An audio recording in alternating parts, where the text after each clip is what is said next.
La cultura egipcia tomó forma alrededor de una serie de templos religiosos, construidos en sitios cuidadosamente escogidos a lo largo del Nilo. Para los sacerdotes egipcios, toda forma en el universo que crece hacia afuera necesita un receptáculo que permita su desarrollo en el tiempo.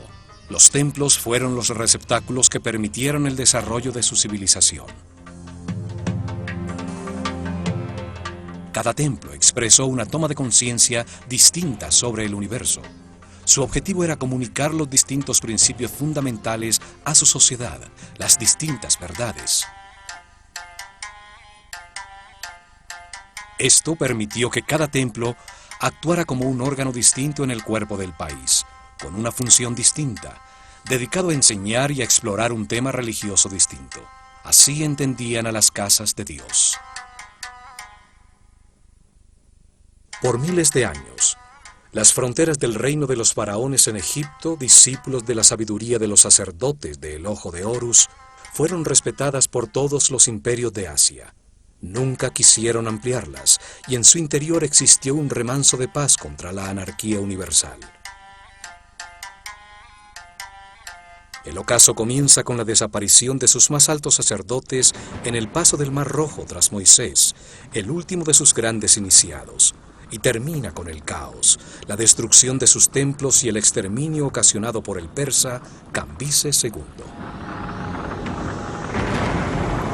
Cuando muere Ciro, el más grande gobernante de Asia, quien mantuvo una relación de paz y respeto con Egipto, asciende su hijo Cambises II a mandar sobre el más poderoso ejército de ese momento. Un cruel y brutal tirano, odiaba la sabiduría, la estabilidad y el poder de los faraones. Obsesionado con probar que sus dioses eran más poderosos, en el año 525 a.C. invade a Egipto. Asesina a Psaméticus III, el último faraón nacido legítimamente en estas tierras, y a la mayoría de los sacerdotes de la Escuela de Misterios de El Ojo de Horus. Los templos son arrasados y quemados sus papiros con la sabiduría almacenada durante muchas generaciones.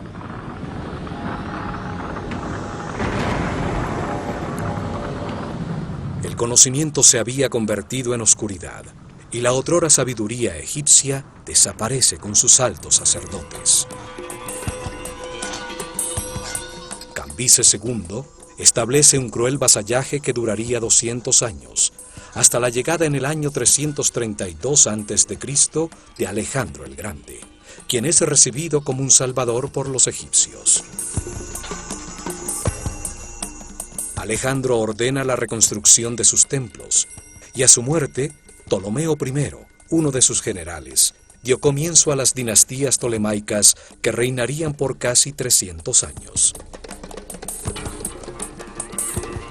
El templo dedicado a Hathor, que ya existía en Déndera desde el año 5400 a.C., fue reconstruido por los reyes macedonios, como un método piadoso para legitimizar su poder.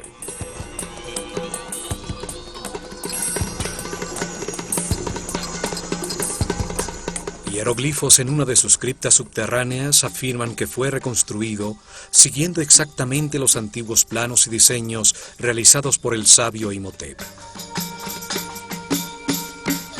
El complejo religioso de Déndera está situado a los 26 grados norte de latitud. Allí comenzaba un antiguo camino que conduce al Mar Rojo. Un poco más al sur, posteriormente se construiría Tebas. En los albores de su civilización, en la noche estrellada de un solsticio de verano, en un terreno sobre el Nilo cuidadosamente escogido por su relación con las estrellas, se realizó una ceremonia llamada Putzer. El faraón de Egipto y el sumo sacerdote de la Escuela de Misterios de El Ojo de Horus, rodeados por todo su pueblo, encontraron en el cielo un grupo de estrellas sobre el polo norte del planeta. Ellos la llamaron la constelación de Tuaret, y su símbolo era una madre hipopótama de color rojo. En nuestros tiempos, a ese mismo grupo de estrellas lo llamamos Draconis, y su símbolo es una serpiente dragón. La más brillante de todas era Alfa Draconis, la estrella que en esa época se ubicaba exactamente sobre el eje de giro del planeta, y que 4.320 años después fue reemplazada por Polaris, la que guía actualmente a nuestros navegantes.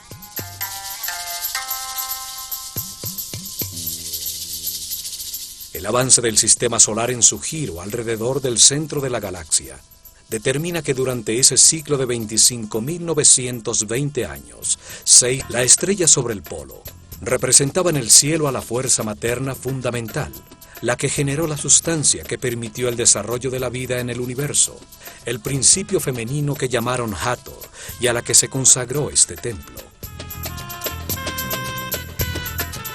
El faraón y el sumo sacerdote templaban una cuerda entre dos estacas, orientándola exactamente hacia Alfa Draconis. La sacerdotisa del templo con un mazo de oro clavaba las estacas, definiendo así el eje del templo, la columna vertebral que luego organizó sus santuarios. Colocaron las piedras de las 4 esquinas que determinaron los límites del muro protector del complejo, una altísima muralla para mantener alejado el enemigo de la vida que deseaba perpetuarse eternamente. Localizaron hacia el norte su puerta principal, el último de una serie de pórticos que partiendo del Sancta Sanctorum del templo de Hathor, enmarcaban el segmento de cielo misma noche, pero mirando hacia el este, encontraron también otra estrella a 90 grados de la anterior, la llamaban Sirio, y era el símbolo de Isis en el cielo. En su honor localizaron el eje de un segundo templo que determinó la segunda puerta del complejo. La puerta del templo de Isis enmarcaba el sector del cielo por donde ascendía la estrella Sirio, y luego aparecía el sol el 21 de junio, día del solsticio de verano. El templo creció en su interior mientras los sacerdotes registraban los movimientos de las estrellas y estudiaban los procesos impulsados por su energía, tallando en sus muros las conclusiones. Sirio, el símbolo de Isis, era llamada la estrella perro, pues sigue a la constelación de Orión, la personificación de Osiris en el cielo. Encontradas sobre ese tema sagrado. Luego de estar escondida tras el horizonte por 120 días, marcaba con su reaparición el momento del desbordamiento del Nilo. Luego permanecía visible por 40 días, el mismo tiempo que duraban las inundaciones. Esta correspondencia hizo que Sirio se volviera muy importante para la vida del país, que dividía su año en 3 estaciones, llamadas tetrámenes, determinadas por el desbordamiento del Nilo. Las festividades del año comenzaban con el desbordamiento del Nilo, y Sirio marcaba con su reaparición en el cielo esta importante fecha. Cuando la estrella desaparecía, el río recuperaba sus niveles normales. El calendario y la sincronización de la vida egipcia con el sol y las estrellas era tan importante que el faraón de Egipto, al asumir su función, debía jurar que nunca alteraría las fechas del calendario. El templo en el que era esperada, pues en la sureña Elefantín se veía 7 días antes que en la norteña Bubastis. Por esto, los sacerdotes también utilizaron el sol como reloj para determinar la duración del año, pues el solsticio de verano coincidía con la reaparición de Sirio. Frente al horizonte del templo de Isis, primero ascendía Sirio en el cielo, y luego aparecía el sol. El día del solsticio de verano, al amanecer, Sirio y el sol marcaban en un reloj cósmico el comienzo del año nuevo egipcio. En una ceremonia en la azotea de este templo se encendía el fuego nuevo para todo el país. Sin embargo, el día en que reaparecía Sirio en el cielo dependía de la latitud de...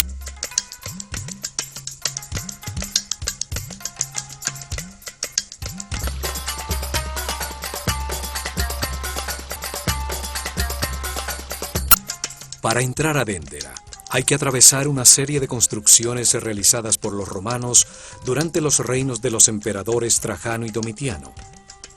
Una serie de kioscos a lado y lado enmarcan el pórtico norte incrustado en los masivos muros que protegían el recinto. Al atravesar el pórtico aparece al fondo, con su eje principal orientado hacia el norte,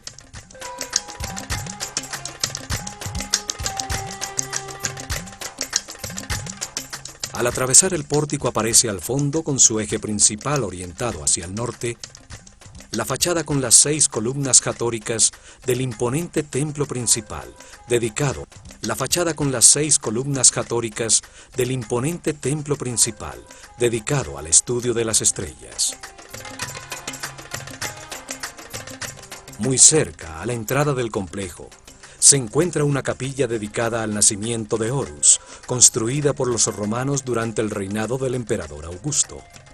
Allí se celebraba el momento de la iluminación, cuando Isis tiene simbólicamente el hijo de Osiris. En sus muros están talladas las escenas de amor de Isis y Osiris, el nacimiento y la presentación del niño, y la escena de este en la rueda de alfarería cuando Dios le da su forma material.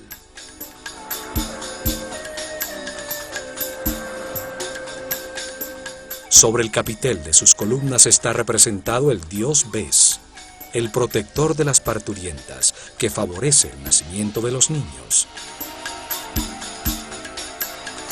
Al sur de esta capilla se encuentran las ruinas de una basílica cristiana construida en el siglo V después de Cristo, época en que fueron cuidadosamente destruidos en los muros de los templos los rostros de los personajes sagrados. Más cerca al templo principal quedan las ruinas de un sanatorio, donde eran hospedados los enfermos que acudían al templo de Hathor en busca de sanación. Los sacerdotes del templo utilizaban sus conocimientos de medicina para ayudar al pueblo en el plano material. Hathor, la fuerza femenina multiplicadora de la vida, era reverenciada como una figura compasiva. El pueblo atravesaba grandes distancias para orar en su templo, bañarse en sus piscinas sagradas y recibir las medicinas y cuidados que necesitaban. El complejo de Déndera podía albergar miles de personas, y en el interior de sus muros existieron otra serie de construcciones que albergaban panaderías, cervecerías, cocinas, almacenes, graneros, las habitaciones de los sacerdotes e iniciados en cientos de bóvedas parecidas a estas frente al Rameseno en Tebas. Alrededor de sus muros exteriores, el pueblo construyó sus casas, dando lugar a un polo de desarrollo bajo el cuidado de los guardianes del conocimiento, los sacerdotes del Ojo de Horus. El diseño de la fachada del templo de Hathor es distinto al del tradicional templo egipcio, pues sus columnas frontales están unidas hasta media altura por unos muros profusamente decorados.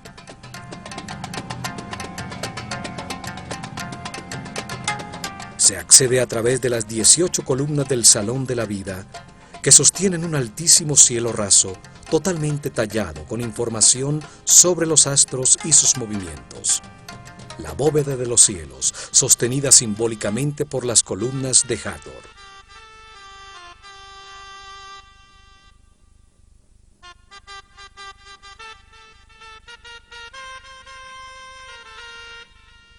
Cada columna tiene la forma de un sistro, un instrumento sagrado que hace vibrar una serie de discos de metal, utilizado por las sacerdotisas de Hathor, la patrona de la danza y de la música, para producir una vibración que adormece la conciencia. En lo alto, el capitel está formado por 4 rostros tallados de Hathor, cada uno mirando hacia un punto cardinal, simbolizando que su fuerza se siente en todas partes del mundo. Sus ojos de serpiente y sus oídos de vaca, el símbolo de la maternidad y la nutrición, producen una imagen casi extraterrestre, asociada en innumerables leyendas al planeta Venus. El templo fue encontrado en muy buen estado por las tropas de Napoleón, debido a que permaneció sepultado bajo la arena por miles de años. Se convirtió en refugio para las tribus nómadas, que con sus hogueras ahumaron los colores del precioso cielo raso. En el cielo raso de este gran salón, los últimos sacerdotes de Dendera tallaron las tablas astronómicas que aún conservaban, producidas por varias generaciones de sacerdotes, para impedir que este conocimiento desapareciera para siempre. Todas las constelaciones que forman los signos del zodíaco aparecen representadas en sus barcas simbólicas, con imágenes de Nut, el símbolo de los cielos, que devoraba todas las noches el disco solar para parirlo nuevamente al amanecer. Los sacerdotes deciden transcribir en los muros de estos templos algunos papiros importantes como los registros astronómicos, que se salvaron de la destrucción de Cambises con el fin de preservarlos para las generaciones futuras.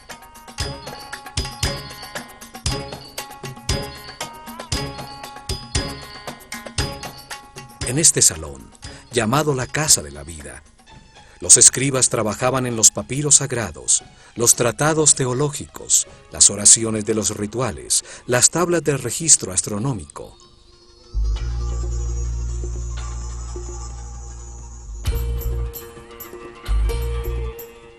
El arte, la teología, la magia, la astronomía y la medicina se enseñaron a los discípulos de la Escuela de Misterios en este gran salón. Aquí se registró el cambio regular y sistemático de las constelaciones circumpolares para seguir la precesión de los equinoccios. Al cruzar el altísimo salón, se llega al Salón de las Apariciones, una cámara más baja soportada por 6 columnas, donde aparecía desde la penumbra de su santuario la brillante estatua dorada de la diosa Hathor al salir para las ceremonias religiosas y procesiones. En su parte superior se encuentran las capillas dedicadas a Osiris, el símbolo del proceso de perfeccionamiento que vive todo ser humano a través de la reencarnación, para transmutar en muchas vidas su animalidad original y convertirse en un superhombre.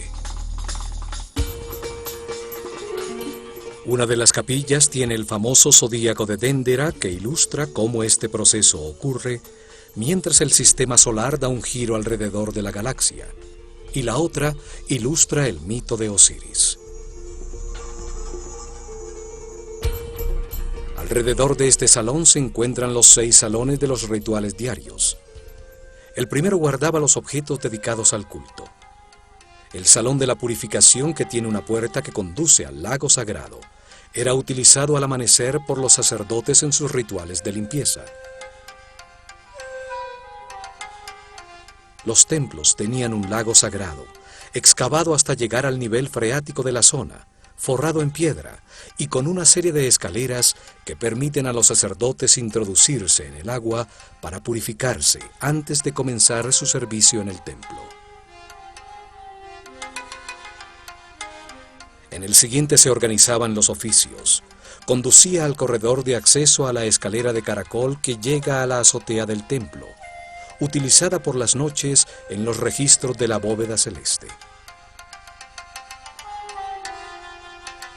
Del lado izquierdo, el salón del fondo comunicaba con el exterior para recibir las ofrendas que todos los días realizaba el pueblo creyente a sus guías espirituales.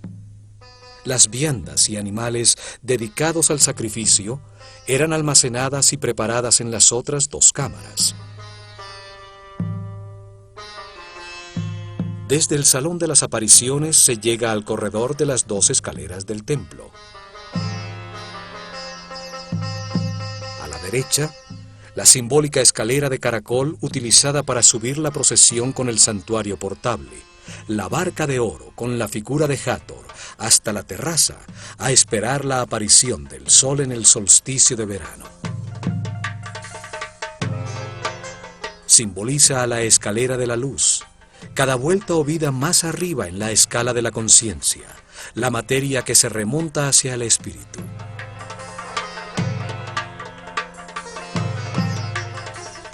Y a la izquierda se accede a una larguísima escalera recta por donde bajaba la procesión trayendo el fuego nuevo. La recta escalera que simboliza el espíritu que desciende nuevamente a la tierra para condensarse en la materia, con el objeto de vivir experiencias que le permitan comprender el universo.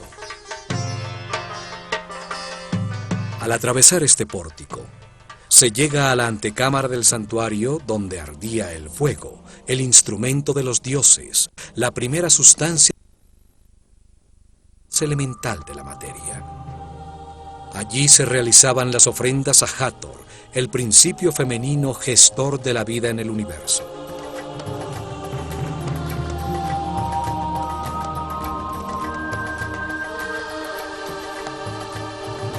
A la izquierda de este salón estaba la capilla donde se guardaba la barca de oro, el santuario portátil que era el símbolo del movimiento físico del disco solar.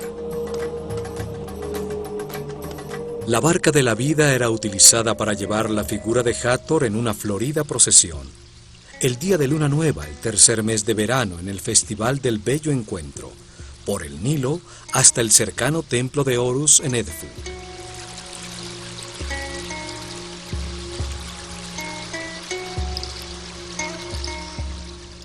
Frente a él existía la llamada capilla pura o abete.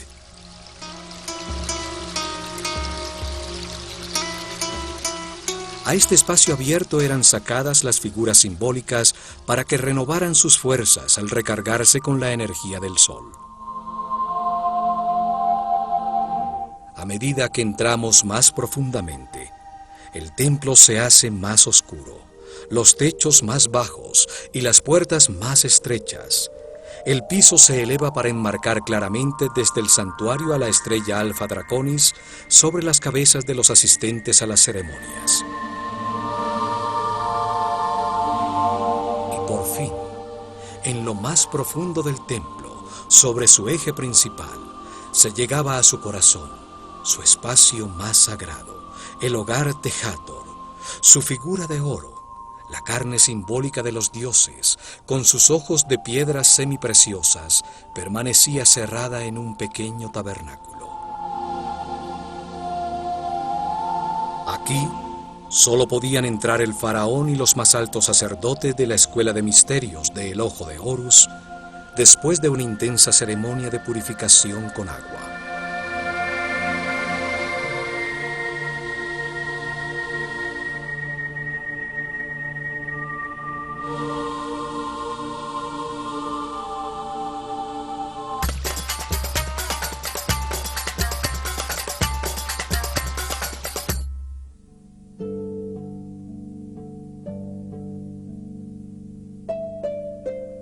Los egipcios entendieron que como todo ser en el universo, Dios tiene una parte masculina emisora de la que fluye la información y una parte femenina que la recibe para gestar con su sustancia todo lo creado. Al Dios masculino le dieron 3 nombres. Lo llamaron Atum cuando aún no había creado el universo y permanecía inmanifestado. Lo llamaron Ta cuando organiza y crea el universo, las estrellas, los planetas y los reinos naturales sobre ellos. La acción da lugar a la conciencia del hombre. De manera similar a su parte femenina, también le dieron 3 nombres.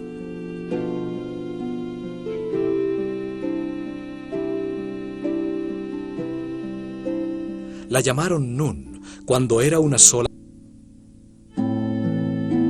y lo llamaron Amon-Ra cuando sobre toda la crea sustancia homogénea, virginal, sin forma, en estado de perfecto equilibrio, el líquido amniótico del universo inmanifestado. La llamaron Sekhmet cuando se polariza en dos fuerzas opuestas que la transforman en una sustancia radiante, en fuego, un principio multiplicador en movimiento, que gesta a Nefertum, el universo que reconcilia y armoniza temporalmente a las fuerzas opuestas. El fuego produce el movimiento, el tiempo, el espacio y su intensidad que coagula. Produce los estados sucesivos de la materia, el aire, el agua, la tierra y por último la fuerza de la vida, representada por Hathor, la sustancia que gesta y multiplica las conciencias que experimentan el espacio-tiempo. Y la llamaron Mut, cuando gesta a las cuatro fuerzas que impulsan la conciencia evolucionante del hombre. Las cuatro fuerzas son Osiris, Isis, Set y Nephthys.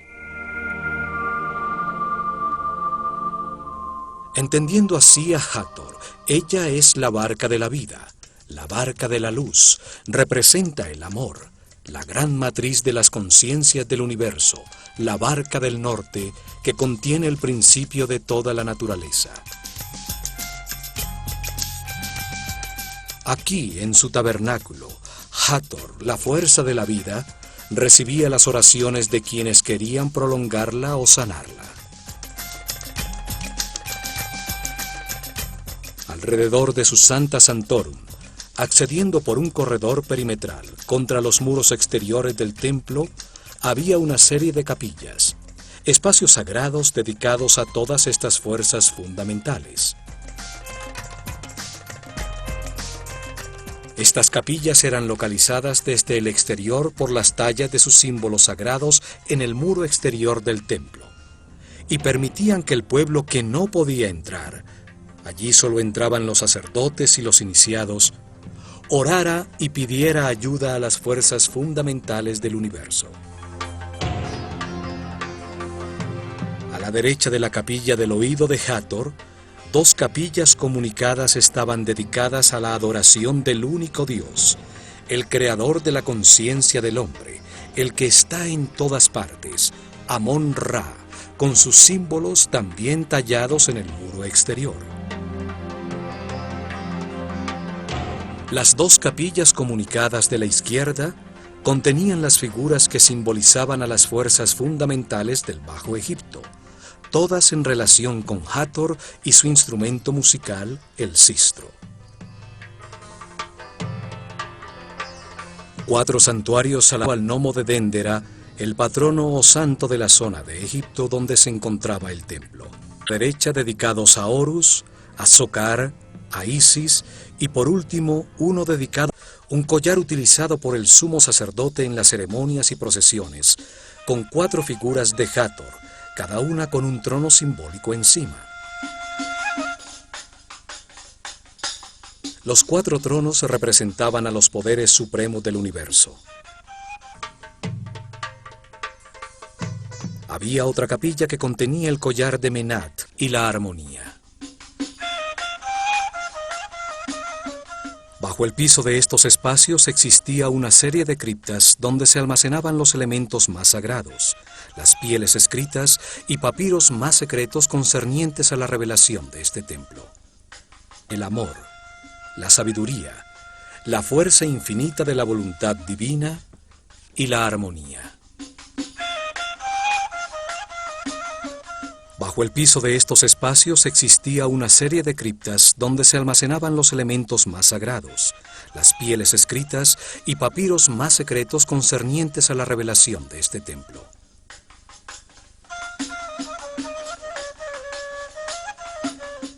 Esta cripta tiene unos misteriosos bajorrelieves de Horus que sostienen una especie de flor con una serpiente en su interior.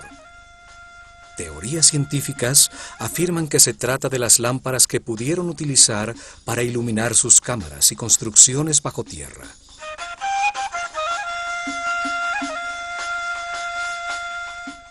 Al ascender por la escalera recta, se llega a la azotea, el espacio dedicado al registro de la bóveda celeste. En la esquina suroeste de la terraza se encuentra el kiosco donde los sacerdotes esperaban la aparición de las estrellas y la salida del sol en el nuevo año, que encendía con sus rayos el fuego nuevo. En este pequeño cobertizo, los sacerdotes se reunieron en las noches a dividir la bóveda celeste en secciones llamadas gnomos, con el objeto de identificar los movimientos relativos de la bóveda celeste y del planeta. Los sacerdotes de Déndera eran llamados los Kabirim, los medidores del cielo.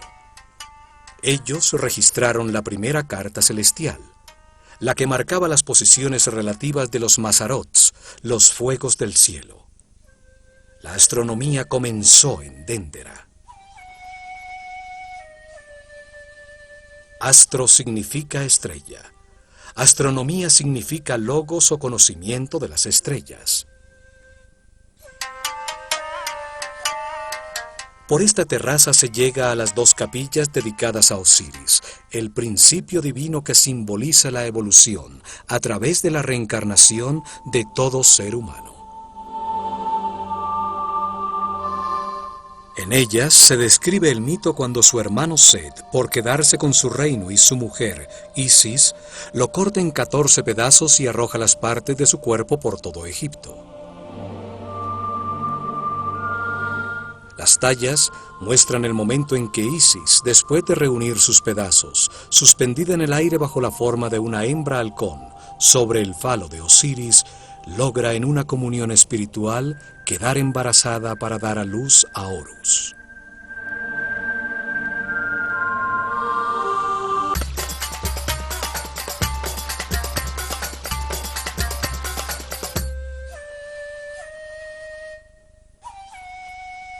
En el cielo raso de la segunda capilla se encuentra el llamado zodíaco de Déndera, una inmensa losa de piedra con una talla de la bóveda celeste alrededor del polo norte, como se veía en el año 700 a.C.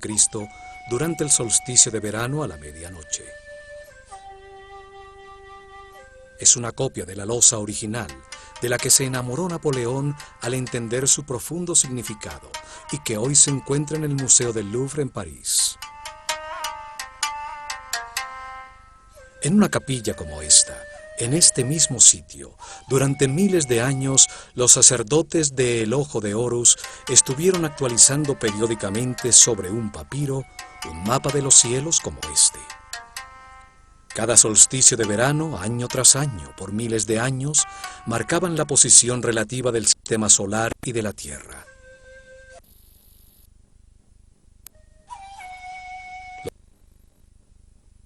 Cambises II tallaron en la piedra para la posteridad un grafismo que se salvó de la destrucción con una de las últimas actualizaciones al mapa celestial, como se veía en el año 700 a.C., durante el reinado del faraón Taharqa en la dinastía 25.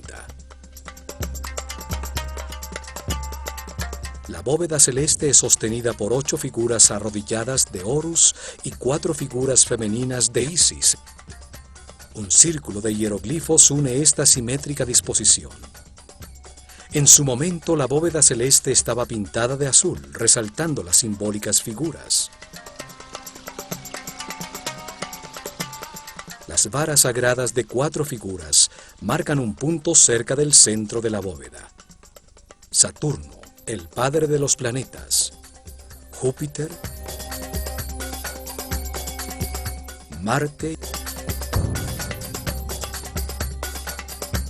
y Osiris, que representan a la constelación de Orión, con su estrella compañera Sirio, la personificación de Isis en el cielo. Señalan al océano de Tuaret, la madre hipopótama con cola de cocodrilo y patas de león, que preside la bóveda celeste y que representa a la constelación que hoy llamamos Draco, en la que brillaba la estrella Alfa Draconis, exactamente sobre el eje de giro del planeta.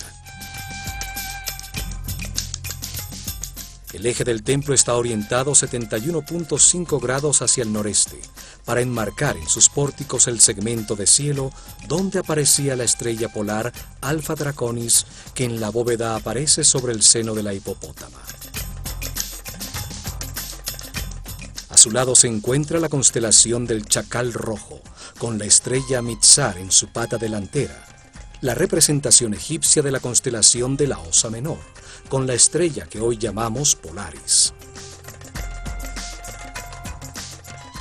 Alfa Draconis sobre el seno de Tuaret está fuera del punto central de la bóveda, marcando el desequilibrio necesario para que exista el movimiento elíptico del universo, que hará que sobre el eje del planeta se sitúe la estrella Polaris, la que está en todo el centro de la bóveda. La estrella polar, alrededor de la cual parece girar la bóveda celeste, era muy importante para los egipcios, pues representa la energía sobre el eje de giro del planeta, sobre su columna vertebral, la que organiza los órganos de todo ser vivo, desde un insecto, un hombre o un planeta. Además, sus sacerdotes, durante el reinado de Senefru, mucho antes de la construcción de la Gran Pirámide, habían predicho que cuando Alfa Draconis fuera reemplazado por Polaris, llegaría el fin de su civilización, como lo atestigua el papiro de Nefer Rohu. El templo de Hathor estaba orientado para registrar las constelaciones situadas alrededor del eje de giro del planeta. Las 6 constelaciones circumpolares, cuya energía afecta al planeta mucho más tiempo y más directamente que las constelaciones zodiacales. En una época en que el día y la noche eran como la vida y la muerte, el sector del cielo sobre el polo, donde las estrellas eran siempre visibles, contrastando con las que ascendían y desaparecían, representaban a los poderes de la oscuridad, a los que la luz saliente del sol hacía desaparecer. La oscuridad inicial, la madre oscuridad, el espacio vacío, el caos, era representado por esta hipopótama roja. Los hipopótamos al salir del agua exudan un líquido rojo. El agua del Nilo, al desbordarse y quedar sobre la tierra, se volvía roja debido al óxido de hierro. El rojo simboliza la fuente materna. A su lado se reconocen las otras constelaciones circumpolares, como la constelación de la Pata con su estrella Mesquet, hoy llamada constelación Cefeus con su estrella Alfirc, y la constelación de Hércules. Desde la estrella sobre el polo dividieron el cielo a su alrededor en 12 sectores principales de 30 grados cada uno. Las constelaciones de estrellas, las cuales contenían los decanos, una serie de 36 estrellas muy brillantes por las que pasa el sistema solar en su viaje por la galaxia. El sistema solar y el hombre, al atravesar cada uno de los 12 sectores en los que agruparon a las estrellas, recibían una influencia energética distinta que impulsaba en los espíritus encarnados en cada momento un proceso distinto de perfeccionamiento. Para explicar qué proceso impulsa cada grupo de estrellas, lo simbolizaron con un animal que representa un nivel evolutivo distinto de la conciencia en su camino de reencarnaciones para la adquisición de sabiduría a través de la experimentación en un universo de polaridades contrastantes, de luz y oscuridad. El círculo de animales o zodíaco.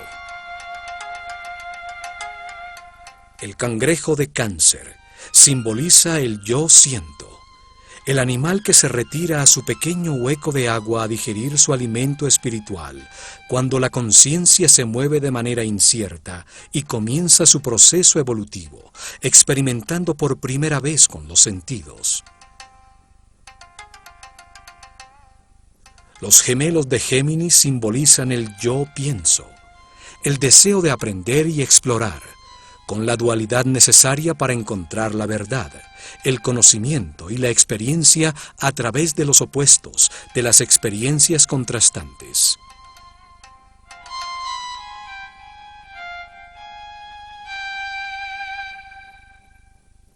El toro de Tauro despierta la maternidad de las hembras, impulsa los procesos con el yo tengo, las posesiones materiales, la raíz que permite a la tierra recibir el poder de la vida para dar semilla, la fertilidad. El carnero de Aries representa la toma de conciencia de su ser, el yo soy, la fuerza que resiste las durezas de la vida y convierte la roca en cristal, la materia que se domina a sí misma y se vuelve transparente. Es el poder procreativo que pone la vida en movimiento, la primavera. Los peces de Piscis impulsan los procesos con el yo creo, con el sistema de creencias adquirido. Es cuando se sumerge en la inconsciencia para buscar el origen de sus palabras y acciones. En Acuario la conciencia irradia los conocimientos espíritu a los más remotos mundos, simbolizando el yo sé. Capricornio utiliza esos conocimientos adquiridos simbolizando el yo uso para concentrar la materia hasta que se vuelve transparente. En la era de Sagitario, el yo veo, la conciencia evolucionante ya es un ser que ha crecido más allá de su naturaleza animal. El centauro con su conciencia dirigida a lo divino. Es el poder espiritual del pensamiento, la sabiduría de la edad. Escorpión simboliza el yo deseo. Es el animal que se puede matar a sí mismo con su propio veneno. Una era donde se viven experiencias para entender que el universo es perfecto y que todo lo que se necesita para ser feliz se tiene, que no hay que desear nada.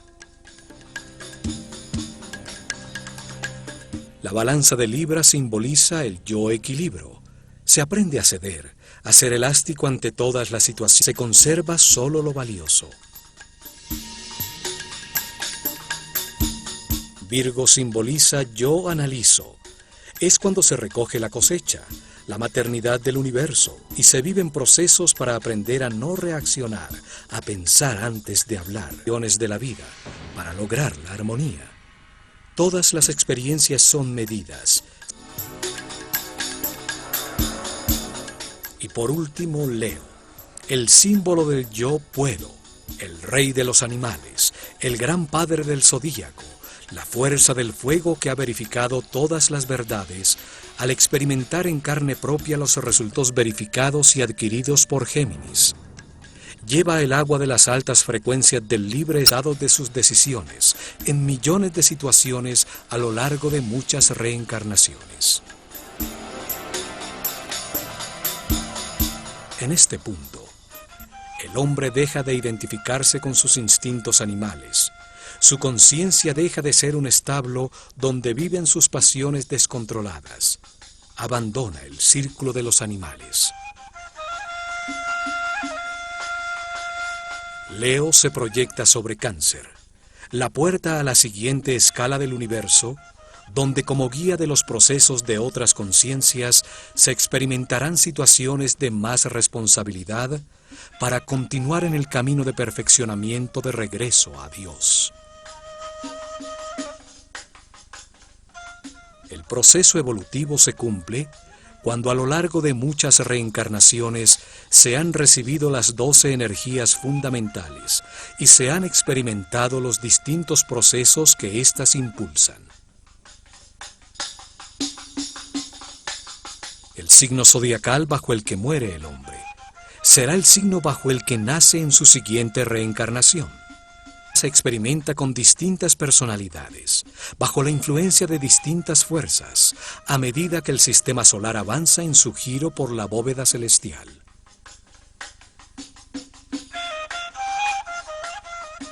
Hoy conocemos este giro con el nombre de precesión de los equinoccios, pero no entendemos su profundo significado en nuestro propio proceso evolutivo. Para Occidente no existe el perfeccionamiento espiritual como un proceso de muchas reencarnaciones. Este mapa celestial prueba los conocimientos astronómicos y filosóficos de los sacerdotes de la escuela de El Ojo de Horus y que entendieron la vida en el universo como un proceso diseñado por Dios para convertir un animal ignorante en un superhombre sabio.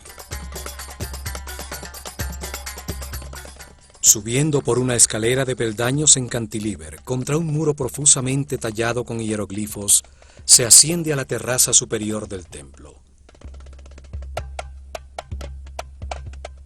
Allí aún se conservan las hendiduras que soportaban los instrumentos utilizados por los sacerdotes para registrar adecuadamente los movimientos de los astros. El templo de Hathor registraba los movimientos de las estrellas polares y allí siguieron el cambio de Alfa Draconis, que en el año 4320 a.C. brillaba sobre el polo norte por Polaris, la estrella que hoy guía a nuestros navegantes. En esta terraza, en muchos solsticios de verano, se realizaron las ceremonias para recibir el Año Nuevo egipcio, cuando la barca de Hathor, el principio multiplicador de las conciencias que vienen a experimentar en el espacio-tiempo, subía a la azotea. Allí, los primeros rayos del sol, que anunció Sirio al reaparecer en el horizonte, prendían el fuego nuevo, la fuerza que puso en movimiento al universo, generando un sitio donde la conciencia aprendiera el significado del amor, gracias a la existencia del miedo.